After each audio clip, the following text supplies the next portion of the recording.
Están chicos, ¿cómo les va? Muy buenos días con todos, esperando pues que se encuentre muy bien. Bien chicos, vamos a seguir avanzando por favor en nuestro contenido y el siguiente tema que nosotros vamos a trabajar dentro de la unidad número 2 en historias acerca de el cristianismo, ¿no? Bueno, a ver, regálenme un segundito, ya les comparto pantalla, por favor, ¿ok? Sí, muy bien. Entonces, el cristianismo, bueno, en este caso, como ustedes saben, es una de las grandes religiones monoteístas, en este caso, que tenemos en la actualidad, ¿no? También podemos establecer que el cristianismo surgió del judaísmo, por ello se hace necesario escudriñar el mundo político religioso judío como tal, ¿no?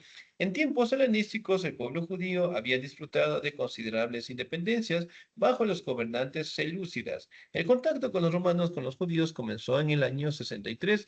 Alrededor del 6 de nuestra era, Judea se convirtió en la provincia puesta bajo el mandato del procurador romano. Sin embargo, continuó con la intranquilidad aumentada por divisiones de los judíos como tal, ¿no? Ahora, como ustedes saben, prácticamente la religión del cristianismo tuvo un origen dentro de la religión del judaísmo como tal, ¿no? Aquí también podemos establecer algunos parámetros en donde esta religión como tal tuvo un crecimiento bastante fuerte dentro de las culturas mesiánicas, ¿no? Tal y como se revela en los pergaminos del Mar Muerto, una colección de documentos descubiertos en 1947, los esenios, al igual que otros judíos, esperaban a un Mesías que salvaría a Israel de la opresión, anunciaría el reino de Dios y establecería el verdadero paraíso en la tierra como tal, ¿no? Ahora, como ustedes saben, prácticamente aquí se dieron grandes eventos en donde la rebelión de los celotes, ¿sí? Prácticamente estaba en base a un conflicto sumamente grande dentro del Imperio Romano como tal, ¿no? Lo que prácticamente dio paso a que el templo de Jerusalén fuera destruido en el año 666 después de Cristo como tal, ¿no? Aquí también podemos establecer que el cristianismo como tal tuvo su crecimiento, tuvo su origen gracias al aparecimiento directamente del representante de Jesús. ¿Sí? Como ustedes saben, dentro de la Biblia nos hablan directamente de dos aspectos fundamentales, ¿sí? En este caso, del Antiguo Testamento y del Nuevo Testamento como tal, ¿no? En donde nos habla directamente la vivencia, la vida y la muerte, en este caso, del representante de Jesús, ¿no? Jesús prácticamente que fue establecido como el Mesías, en este caso, y logró establecerse directamente un control bastante fuerte y un apoyo bastante popular debido a los milagros que él realizaba, ¿no? Que justamente pues en la Biblia menciona.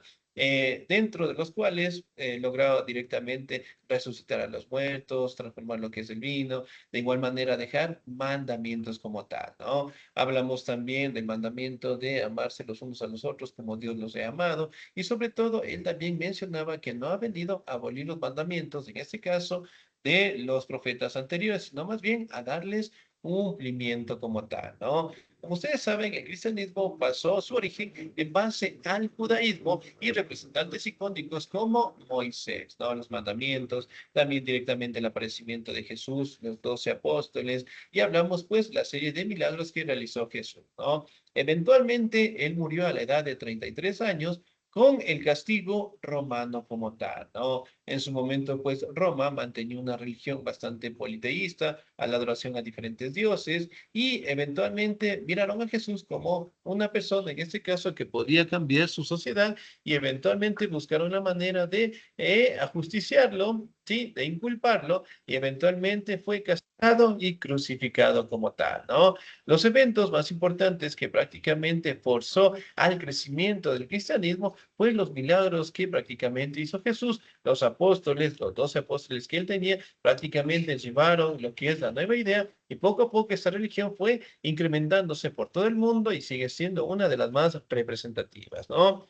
Aquí también podemos hablar el día de hoy del Imperio Carolingio, que prácticamente fue el imperio de Carlos Magno y que fue una civilización sumamente grande en el Renacimiento de aquella época. También podemos hablar que fue la unión del cristianismo, del mundo bárbaro y la cultura greco-romana como tal, ¿no?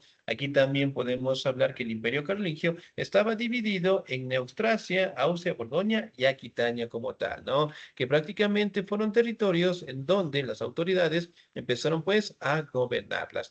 También podemos hablar directamente de célebres personajes como Carlos Martel, Vitinio Breve y Carlos Magno, que prácticamente eran representantes más importantes del imperio carolingio, ¿no? Aquí también podemos hablar de que el territorio se basaba por la gran parte de Europa Occidental, la autoridad prácticamente era el emperador y su gobierno prácticamente estaba centralizado en una monarquía como tal, ¿no? Si bien es cierto, el crecimiento del imperio carolingio como tal prácticamente se dio en base al fortalecimiento de la religión católica como tal, pero sobre todo también podemos establecer que el imperio carolingio sembró las bases dentro de su idioma, dentro de las conquistas directamente de los territorios merovingios, y también podemos establecer que el desarrollo cultural, el crecimiento de escuelas, el crecimiento directamente de universidades y sobre todo la religión prácticamente fue parte, en este caso, de Carlos Martel, ¿no? Que siguen siendo pues representantes icónicos de crecimiento del imperio carolingio como tal, ¿no? Entonces, si bien es cierto, al día de hoy podemos establecer que su territorio estuvo ocupado directamente en Francia, pero sobre todo podemos destacar las formas de organización territorial que prácticamente llegaron a tener un control de toda Europa como tal, ¿no? Entonces, nos podemos enfocar en su organización, pero sobre todo directamente el fortalecimiento de la religión católica, ¿sí? Bien, chicos, nos vamos a quedar hasta ahí, por favor. Cualquier duda e inquietud, me avisan, en este caso que estamos directamente aquí para ayudarles, ¿no? No se olvide, por favor, de igual manera, directamente, en este caso, de comentarnos si tenemos alguna duda, alguna inquietud, por favor. No se olvide de igual manera, en este caso, de realizar lo que son las tareas, ¿no? Entonces, como les comentaba, prácticamente el cristianismo sigue siendo una de las religiones más fuertes directamente que tiene nuestra sociedad, ¿sí? Si hablamos de libros sagrados, hablamos directamente de la Biblia, hablamos directamente de eventos, de sucesos que prácticamente fueron plasmándose dentro de ella, ¿no? Hablando directamente de Jesús y que obviamente esta semana, pues, es Semana Santa, en donde prácticamente manifiestan lo que son conductas en donde los seres humanos debemos tener, ¿no? Jesús, de igual manera, pues dentro de la religión cristiana, es establecido como el Mesías, como el Hijo de Dios, y que eventualmente, después de resucitar de los muertos, él regresaría, pues, una segunda ocasión con la finalidad directamente de juzgarnos a todos como tal, ¿no? Pero en fin, prácticamente el cristianismo sigue siendo una religión sumamente importante gracias a estos representantes, hablando directamente de Jesús, y sobre todo directamente de los sucesos y acontecimientos que prácticamente él nos dejó, ¿sí? Bien, chicos, alguna duda, alguna inquietud que ustedes puedan tener con toda la confianza del mundo, me avisan, por favor. Un bonito día, cuídense mucho, Dios me los bendiga siempre.